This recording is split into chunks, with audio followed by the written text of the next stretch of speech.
Re-bienvenue sur le podcast Attitude. Je suis Karine Ruel et aujourd'hui, je reçois Cathy Tropiano, coach d'affaires qui aide les femmes à allier spiritualité et business pour qu'elles fassent plus d'argent. C'est un bonheur de te recevoir. Bonjour, ma belle Cathy! Bonjour Karine, très très heureuse d'être ici accueillie dans ton merveilleux podcast que moi je suis assidûment. C'est tellement un bonheur de te voir aujourd'hui. Écoute, il n'y a pas longtemps, c'était moi qui étais de l'autre côté du micro. C'est toi qui m'as reçu et j'ai tellement aimé notre conversation que je me suis dit, là, il faut que tu viennes sur mon podcast pour qu'on puisse partager notre énergie numéro un ensemble, tellement ça connecte. Et il y a beaucoup de choses qu'on a en commun. Clairement, aider les femmes d'affaires à être plus alignées et faire plus d'argent. Je regardais, tu as fait 2 livres, hein, Cathy? Oui, 2, puis là, tu es en train d'écrire le troisième, si je ne me trompe pas. oui, exactement. Le premier livre, c'était un peu plus mon histoire d'où je partais. Ça s'appelle Urgence de vivre. Un jour au jour un, à vous de décider. J'ai regardé tes titres, là, c'est tellement accrocheur. Parle-nous-en un petit peu vite fait de ce livre-là parce que je suis beaucoup dans la reconnaissance aussi, dans les petits pas, puis une chose à la fois. Donc, ton histoire, qu'est-ce que tu racontes dans ce livre-là? En fait, je pars de l'épisode qui a été l'événement déclencheur qui a fait que je suis devenue la personne que vous connaissez aujourd'hui, la fondatrice du Salon de l'éveil, que je me suis lancée dans le développement personnel. Mais avant ça, moi, je travaillais en comptabilité à temps plein dans mon bureau. Je n'avais aucune interaction avec les gens du public. Puis du jour au lendemain, je décide d'aller all-in dans le développement personnel, d'aider les gens, de me reconnaître finalement. Fait que l'histoire de Urgence de vivre, c'est comment j'ai retrouvé la personne que j'ai toujours su être. Puis le sous-titre, c'est un jour ou jour un, à vous de décider. C'est parce que moi, j'étais tout le temps la première à dire un jour, je vais avoir l'argent, un jour, je vais avoir le temps, un jour, je vais rencontrer les bonnes personnes. Mais un jour n'arrivait jamais jusqu'à cet événement-là et où le jour a fait comme, hey, là, c'est le temps de passer à l'action. Puis là, j'ai une urgence de vie. Donc, ce premier livre-là, c'est vraiment juste l'histoire, puis aussi donner les enseignements pour que les gens puissent aussi passer à l'action. Tellement parce que j'en vois trop justement des gens qui attendent le bon moment, qui attendent que ce soit le bon timing, que tout soit parfait, que tout soit aligné. C'est très, très rare qu'il y a des déclics aussi puissants qui vont nous pousser, OK, c'est tout de suite, mettons, je lâche tout, je change de job, je change de vie. Tu sais, des fois, c'est rare, là. Des fois, ça arrive, mais je pense que de... C'est pas un Qu'est-ce que tu déclic. pourrais Je donner pense que comme... la vie nous envoie des messages, puis Ouais. on est auto-saboteur, puis on Ah n'écoute pas ouais. ces messages-là jusqu'à temps qu'on se rend au point ultime, puis il ne faut pas se rendre au point ultime. Tu sais, moi, c'est un peu aussi ça l'enseignement du livre. C'est Ouais. attendez pas d'avoir un accident ou d'avoir une maladie grave ou d'être rendu au bout du rouleau pour dire hey, je prends ma vie en main et à partir de maintenant, je deviens celle que j'ai toujours su être. Parce qu'à quelque part, on sait qu'on n'est pas en train de faire quelque chose qui nous anime, on sait qu'on est en train de faire quelque chose qui ne nous alimente pas, puis on reste dans ce pattern-là. On choisit ça d'une certaine façon. Puis je sais que toi, tu parles beaucoup d'intuition. Puis c'est vrai que, en tout cas, moi, je le vois beaucoup, souvent avec mes clients, ils ne s'écoutent pas. Ils le savent. On le sait. Tu le sais quand tu n'es pas aligné. Tu le sais quand tu n'es pas bien dans une situation. Mais l'ego ou la tête embarque, le mental embarque. Fait qu'est-ce qu'on peut faire comme petit pas au quotidien? Qu'est-ce qu'on peut faire de petits changements concrets?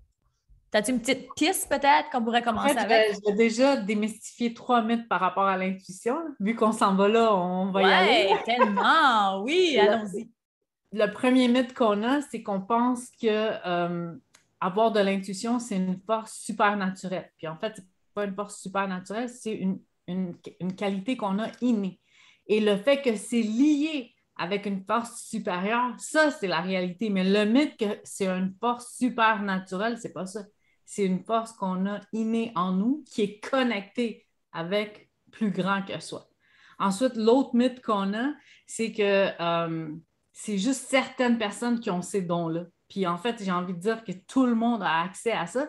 Ce qu'on ne nous a pas appris, c'est vraiment à débroussailler ou enlever tout le bruit autour de l'intuition, puis de s'écouter, de dire, hey, c'est une force qui connaît, c'est une force qui sait mieux que moi, et que si je lui fais confiance, ben elle se fait un plaisir de me démontrer qu'elle a raison ou que j'ai eu raison de l'écouter. Puis le troisième mythe qu'on a, c'est que les gens qui sont intuitifs sont juste spirituels. Puis si on regarde les personnes qui ont beaucoup, beaucoup de succès dans la vie, c'est pas vrai qu'ils sont spirituels, mais c'est vrai qu'ils sont intuitifs. c'est pas quelque chose qui est associé seulement à la spiritualité, tu comprends?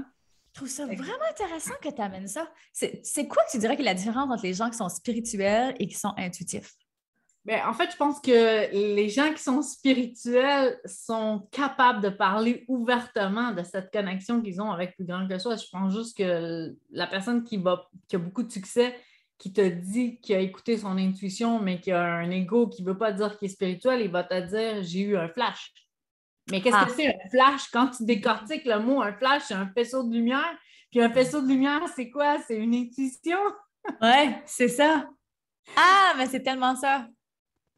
C'est ma façon aussi de le décortiquer. Tu sais, moi, je dis, tu sais, parce que moi aussi, tu sais, j'ai mon côté très, très cartésien. Si j'ai travaillé en comptabilité, tu sais que ça doit additionner puis ça doit balancer. C'est Mais clair. après, j'avais l'intuition qui était tellement forte, qui était tellement, je dis, des capacités intuitives avancées. Moi, j'ai eu un déclic quand j'ai décidé que mon intuition ne devait pas toujours avoir raison en 100%. Puis je te donne l'analogie qui va avec ça. C'est nous, on écoute les météorologues qui nous donnent la météo, puis on accepte qu'eux nous disent un 40% de probabilité d'averse ou un 50% de probabilité d'averse. Puis quand on a ça comme prévision, on part avec un parapluie. Mais nous, par exemple, quand on se donne une intuition, quand on écoute notre intuition, il faudrait qu'on soit à 100% de probabilité. Puis c'est erroné si on se dit qu'on a, eux, ils ont des instruments hyper puissants pour mesurer les probabilités, puis ils nous disent juste 40, 50 ou 60% de probabilité d'averse, puis nous, on les croit. On part avec notre parapluie. Ouais. Mais pour nous, pourquoi on est autant sévère? Pourquoi on est tellement autocritique? Pourquoi on ne s'accorde pas d'un 30%, d'un 40%, d'un 60% de probabilité? Puis aujourd'hui, peut-être que c'est juste 40% de probabilité d'averse, mais si tu continues à alimenter ton intuition, tu vas tellement affiner tes capacités que la prochaine fois que tu vas avoir une intuition, ça ne sera pas 40 puis 50, ça va être 60 puis 70. Puis l'espace-temps n'existe pas. Fait que si on élargit le temps, ça se peut qu'aujourd'hui, ta probabilité, elle n'est pas élevée, mais que dans 2 semaines, un mois, un an, ben, ton intuition était précise, découpée au couteau, là. J'aime ça que tu amènes ça parce que je trouve que ça rejoint beaucoup la confiance en soi. Tu sais, de faire confiance en son intuition, c'est de se faire confiance d'une certaine façon. Puis c'est pas parce que ton intuition t'a parlé justement puis que tu es parti poser une action par rapport à ça et que bon, tu réalises que c'était peut-être pas 100% ça ou c'était peut-être pas 100% tu sais, si aligné que ça, mais c'est juste de continuer puis de recommencer puis de continuer à l'écouter dans le fond puis de s'écouter. Ça découle, comme tu le dis, de la confiance en soi, mais je vais aller plus loin avec toi parce que je sais que je peux aller plus loin avec ton audience puis avec toi. Tellement. Ça découle aussi de notre sentiment de perfection.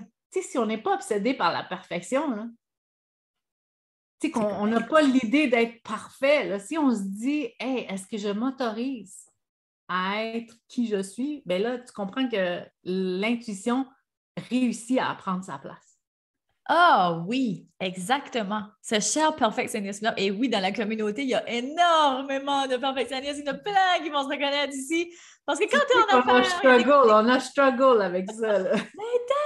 on est tellement driven, on est tellement passionné, on est tellement motivé que oui, puis on veut des résultats vite. Hein, l'énergie masculine en manque beaucoup hein, en entrepreneuriat.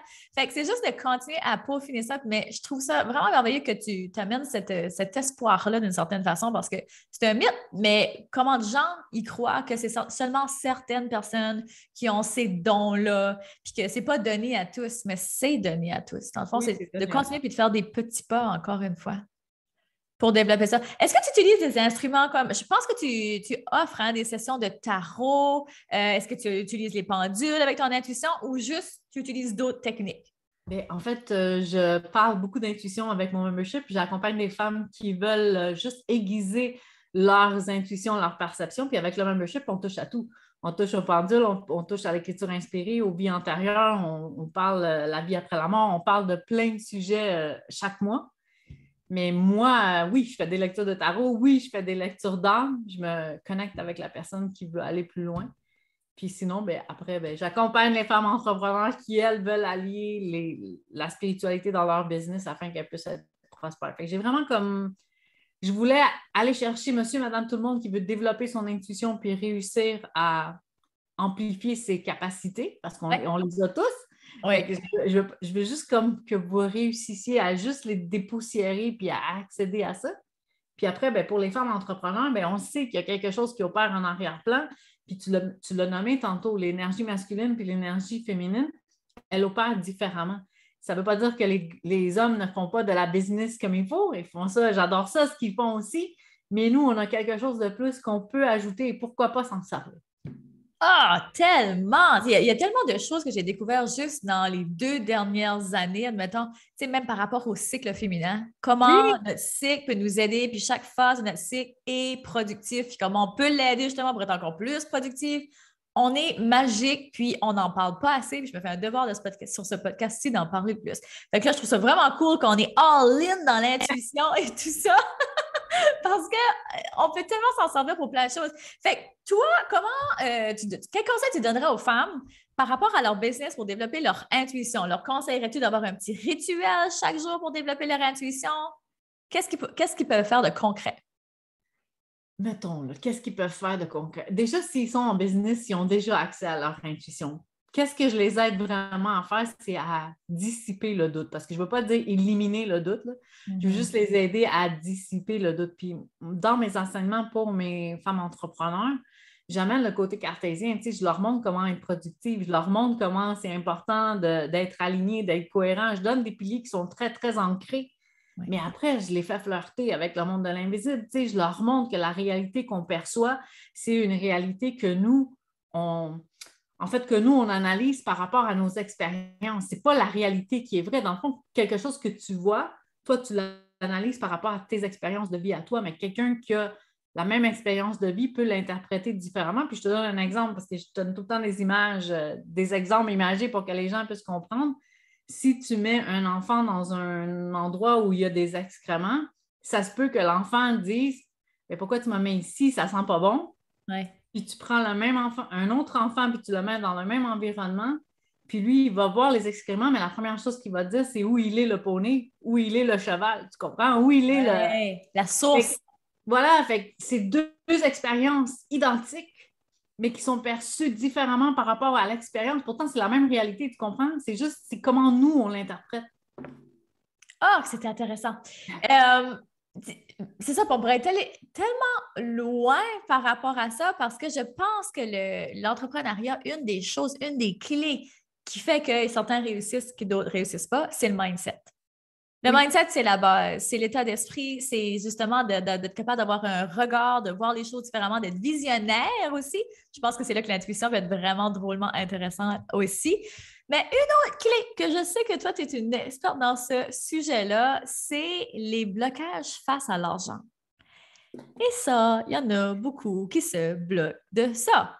Donc, j'aimerais ça qu'on en parle un peu plus. Je pense pas que tu as écrit un livre là-dessus, hein? C'est-tu Ça s'appelle Freakin' et Freak tout ce que cache votre relation à l'argent avec le jeu de mots cash, C-A-S-H. C'est tellement bon! Mais en fait, tu sais, on écrit les livres qu'on aurait aimé lire. Tu sais. Moi, je viens d'une famille d'immigrants, on n'avait pas beaucoup d'argent. Mes parents ont reparti leur vie à zéro en arrivant ici au Canada, en arrivant à Montréal. Donc, juste te mettre en contexte, là, ils ne parlaient pas anglais, ils ne parlaient pas français, ils ne parlaient que l'italien. Wow. Et sont arrivés ici sans leur famille, sans rien, juste on repart à zéro. Fait que je viens d'une famille où on avait des moyens très, très modestes, puis en plus, on est 4 filles. Fait que c'est une famille nombreuse, tu comprends? Hein? Puis tu sais que les filles, c'est plus dispendieux aussi que les garçons, là, sans préjugés, sans préjudice. Oui. Bref, on n'en avait pas beaucoup, mais on faisait beaucoup avec ce qu'on avait. Puis tout ce qu'on entendait, c'était ce que vous entendez aussi, l'argent, ça ne pousse pas dans les gens. Pour avoir de l'argent, il faut travailler fort. Moi j'ai souvent entendu, on sait bien, elle est italienne, fait qu'elle est dans la mafia. Fait que plein de choses qu'il fallait décortiquer, tu sais. Fait que les blocages que moi j'ai eu par rapport à l'argent, mais je les ai partagés aussi par rapport au livre dans Freakin' and Freak Out, tout ce que cache votre relation à l'argent. Je parle de prendre des risques, je parle de certains. Moi, je dis, j'ai donné des exemples dans le livre de des fois où j'ai réussi avec l'argent, des fois où j'ai perdu avec l'argent et des fois où l'argent, ce n'est pas toujours égal au signe de dollar. Tu sais, des fois, on fait des choses qui ont des répercussions encore plus grandes. Tu sais, ma phrase à moi, c'est chacun de nos gestes résonne dans l'univers. Puis je pense à ce livre-là, entre autres, moi, je devais aller au Salon du livre pour le présenter en Europe. Puis la maison d'édition avec laquelle j'étais à l'époque, puis je ne dis pas de nom, je ne dis pas rien, là. Mais la personne me disait, mais Cathy, c'est pas rentable de partir avec tes livres, d'aller en Europe. Tu sais, oui, je t'ai connue là-bas, mais quand même, tu disais les frais que tu engages par rapport à la somme d'argent que tu vas récolter, c'est insensé, c'est négatif. Puis là, avec le côté cartésien, on le sait là, que c'est insensé. Les dépenses, puis ce qu'on prévoit faire, c'est déficitaire.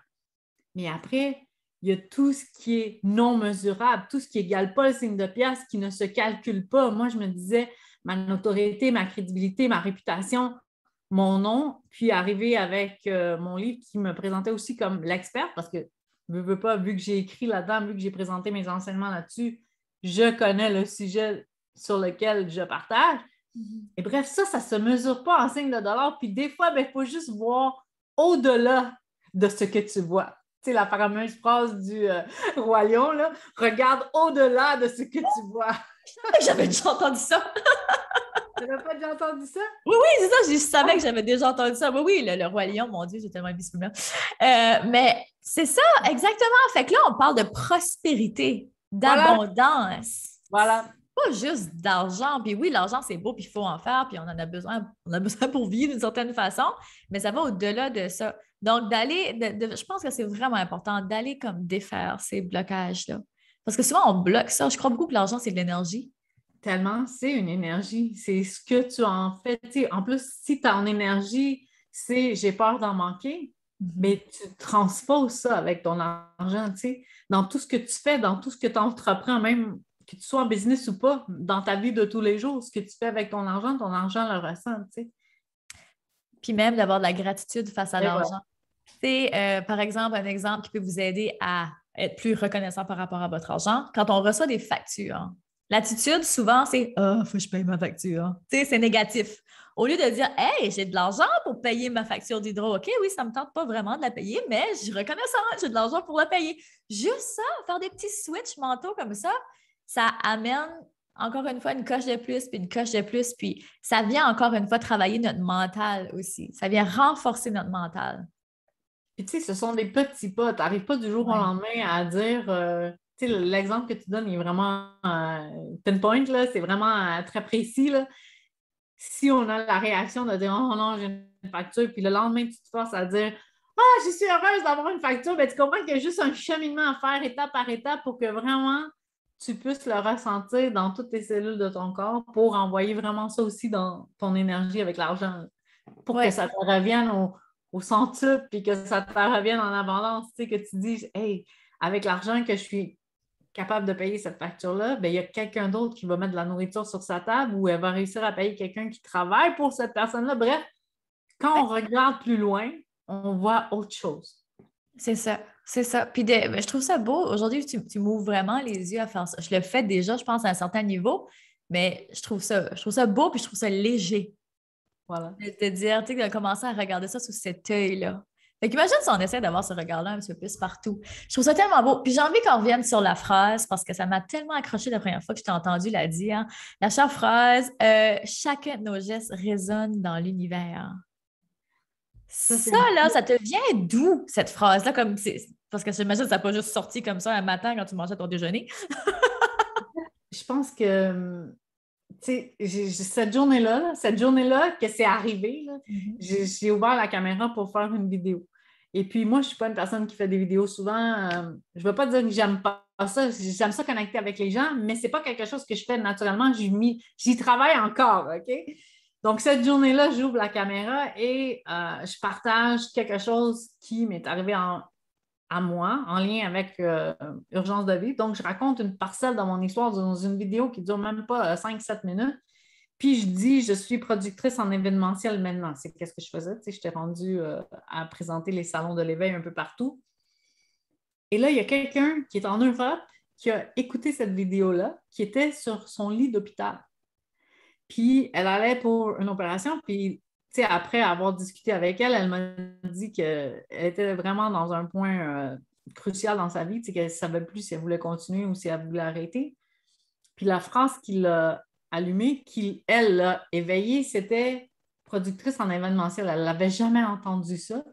Puis tout d'un coup, je venais de lui donner quelque chose qu'elle pouvait faire. Mais moi, quand je l'ai dit, là, jamais j'ai pu mesurer que ça pouvait avoir un impact de quelqu'un qui est sur un lit d'hôpital, qui pense en finir avec sa vie, puis que là, en entendant juste le titre que moi j'arbore à ce moment-là, productrice en événementiel, qu'elle, elle se l'approprie, puis qu'elle le devienne, parce qu'elle l'est devenue, comme 2 ans plus tard, on est resté aussi en communication, puis c'est Wow. quelque chose qu'elle, elle a mis en place. Quand je te dis, chacun de nos gestes résonne dans l'univers, des fois, on peut juste marcher dans la rue, faire un sourire à quelqu'un, mais si cette personne-là, elle est triste, elle est mélancolique, ce sourire-là, elle la ramène à peut-être quelque chose qu'elle elle doit réaliser. Bref, on ne peut pas mesurer, on ne sait pas, on n'a aucune idée. Fait que cette phrase-là, elle me vient particulièrement de cette vidéo-là que je ne voulais pas faire cette journée-là, que je me suis presque forcée à faire, que j'ai ouvert la caméra, que j'ai pas bien parlé, tu sais, quand on a que j'ai juste dit ce que je voulais dire. Ouais. Puis qu'après, je reçois un message comme ça, puis que je me dis, hey, je parlais même pas d'intervention envers le suicide, je parlais même pas de. Puis c'est aller chercher quelqu'un qui pensait à ça. Tu imagines? Ça Voilà. me C'est touche là que ça vient. tellement cet exemple-là parce que en entrepreneuriat, puis même dans la vie de tous les jours, des fois, mais particulièrement en entrepreneuriat, tu sais, il y a des moments où est-ce qu'on est découragé. Il y a des moments où est-ce qu'on se dit, ah, ben, mon following grossit pas, ou ah, cette semaine, j'ai pas fait beaucoup de ventes, ou ah, il y a une cliente qui vient de me lâcher, ou tu sais, on peut souvent se décourager. Puis ça peut, ça peut devenir difficile des fois de reprendre le beat, mais tu sais, de se dire que, sais-tu quoi, aujourd'hui, là, si je peux juste me concentrer à essayer d'aider une personne, c'est déjà énorme. Des fois, on focus sur les nombres, puis sur le chiffre, puis sur... Mais on oublie de revenir à l'essentiel, à la base. On est là pour servir, pour vrai. C'est ça qui nous... En tout cas, moi, c'est ce qui J'aime m'épanouit. J'aime ça que tu le nommes. J'admire ça, tu sais, parce que c'est ça, on a le mythe que les femmes entrepreneurs, nous, ça va bien, puis que ça roule tout le temps, puis c'est pas vrai. Tu le sais très bien, il y a des journées qu'on se lève, puis qu'on a l'impression que c'est lourd, puis il y a d'autres journées qu'on se lève, puis qu'on sait qu'on a ça entre nos mains, puis qu'on peut faire des merveilles avec ça. Fait que c'est juste pour dire, ceux qui écoutent, là, ceux qui ont regardé le podcast, là, ça nous arrive à toutes, à tous et à toutes. C'est une montagne russe d'émotions, l'entrepreneuriat. Voilà! Tu sais, en même temps, c'est un peu pour ça qu'on l'a choisi aussi. Parce qu'on n'avait pas les jobs plates où c'était toujours la même chose. Mais il y a des journées où est-ce qu'on a envie de tout lâcher pour vrai. Ça nous arrive tous, puis ça ne vous est pas encore arrivé, ça se peut que ça arrive. Si vous êtes en début d'entrepreneuriat, des fois, on est sur notre bulle au début. Là. Mais c'est normal. Puis je pense que ça fait partie aussi du parcours. Puis il y a tellement de beaux highs que des fois, les lows, on a l'impression qu'ils sont plus low qu'ils le sont vraiment. Encore une fois, c'est une question de perception. Hein? Fait que c'est toujours de se ramener puis voir plus loin. Puis justement, toujours faire un ménage, si on veut, avec son état d'esprit. Mais juste ça. Juste des fois de se dire, bof, ou quand on. Puis ça nous arrive souvent. En tout cas, moi, ça m'arrive souvent. Je vais revoir ma caméra. Puis là, tout d'un coup, je vois personne, genre, qui vient. Ou là, des fois, il y a une couple de personnes. Puis là, je vois que le nombre diminue. Puis là, on était encore dans l'ego. On était encore dans. Oh non, non, elle avait diminué. Est-ce que c'est quelque chose que j'ai dit qui n'était pas intéressant? Des fois, les gens, ils ouvrent leur caméra là, pendant que c'est live. En tout cas, moi, ça m'arrive souvent quand j'écoute quelqu'un. Puis là, tout d'un coup, ma fille arrive. Ou là, il faut que je parte. J'avais juste genre 5 minutes pour écouter. Puis là, je pars. Ça n'a rien à voir avec la personne si son contenu était bon ou il n'était pas bon, là. C'est juste que moi, tu sais, fait que des fois, on met des intentions dans la tête des gens qui ne sont même pas là, tu sais. Fait que de juste revenir à la base, de se dire, sais-tu quoi, aujourd'hui, c'est mon message, peut juste être entendu par une personne. Puis je pense que ça, c'est réaliste, puis pour tout le monde. Puis revenir à pourquoi on le fait. Oui. Tu sais, quand on revient à... Parce que ça arrive les moments où ça va super bien, puis ça arrive les moments où c'est plus difficile, mais si on revient à pourquoi on le fait, ben là, il n'y a personne qui est ici sur Terre pour réaliser ce que nous, on est venu faire. Puis je pense que ça, c'est ma force, là, c'est de revenir à pourquoi je le fais. Parce que comme tu dis, dans le day-to-day, quand tu vois que tu n'as pas beaucoup de gens qui te suivent ou que tu fais un post que tu as passé 3 heures puis que tu as 1 ou 2 likes. Oui! C'est décourageant, mais on le fait pour plus grand parce qu'on sait qu'à quelque part, ça atteint plus grand. Puis j'ai envie tellement, puis j'ai envie d'amener l'exemple qu'il y a bien des gens, puis moi, ça m'arrive, je suis certaine que ça t'arrive à toi aussi, que tout d'un coup, ils arrivent dans notre univers, une nouvelle cliente, une nouvelle prospect, peu importe. C'est comme, hey, je te suis depuis des années. Je suis comme, ben, j'ai jamais vu que tu as liké aucun de mes posts, ou je t'ai jamais vu commenter, ou peu importe, tu sais. Puis en même temps, quand je pense à moi, là, je cherche une nouvelle graphic designer, puis là, je vais la contacter aujourd'hui. Mais cette femme-là, je la suis depuis des années. Je te jure, ça doit faire au moins 5 ans que je la suis, mais je ne sais même pas si j'ai déjà liké un de ses posts. Puis là, je suis comme, Là, je voulais marquer dans le courriel que, tu sais, je la suis depuis des années, mais on va être comme, t'es qui, toi? Je n'ai jamais vu que tu as... Mais tu sais, souvent, c'est ça, on impacte des gens qu'on pense qu'ils ne regardent pas. Ah, puis il y a un autre exemple qui me vient. Regarde les stories. Regarde le nombre de vues que tu as sur tes stories, Cathy, puis regarde le nombre de likes que tu as sur tes posts.